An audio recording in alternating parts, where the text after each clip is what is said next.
Welcome back, everyone. I'm Jim Grimes. I'm Liz Quidantes. We begin with a 2 decades-old murder case that shocked our community. A family of 4 executed in cold blood along the Turnpike over in Port St. Lucie. All of this time later, a controversial clemency from former President Biden erasing the killer's death sentences. But tonight, state and local officials say they are trying to return the killers to death row. CBS 12's Katie Benty is outside the St. Lucie County Sheriff's Office with the plan to bring this case back to a Florida courtroom. This is a case that still haunts detectives and horrifies this community. 2 little boys and their parents ripped from their car and executed on the side of the Turnpike. Now today, nearly 20 years later, the state attorney and the sheriff stood shoulder to shoulder and vowed to do what they say the feds will not, to reopen this case and fight for justice for the Escobedo family. State Attorney Thomas Bakkedahl remembers the horror like it was yesterday. An act of extreme evil. What I observed on the side of the road there is unspeakable and inhumane.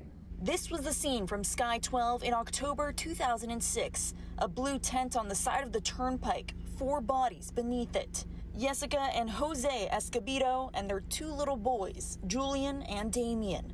To see young Julian, then 4 years old, on the side of a road with a bullet hole in his forehead, murdered execution style, along with his 3-year-old brother, Damien, who had been shot in the heart and drowned in his own blood, I can tell you that I became angry. Authorities say they were targeted, ambushed after a drug pickup. The killers, Daniel Troya and Ricardo Sanchez Jr., were sentenced to death in 2009. But last December, on his way out of office, President Biden commuted their sentences. A cabal within the administration, by utilization of an auto pen or by the exertion of some undue influence on a clearly diminished president, granting clemency to the men who murdered these children. Tuesday, Bakkedahl and St. Lucie County Sheriff Richard Del Toro announced they're taking the case back. He has a lot of power as a politician, but I have a lot of power as well. And I never abuse that power, but I never forget that we have it either. We have over 800 personnel in this agency, and I don't care what it takes to make sure that this case gets done the right way. The original case spanned states, stretched into Mexico, hundreds of witnesses, thousands of documents, and now it starts again. We will leave no stone unturned. We will leave no avenue unpursued. We will look at anyone who may be involved in this case.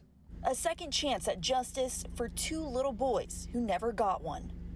Now the state attorney is calling on prosecutors all across the nation to do the same if they have a case that was erased by clemency. He says this is not about politics, it's about principle and the rule of the law. Reporting from the St. Lucie County Sheriff's Office, I'm Katie Benty, CBS 12 News.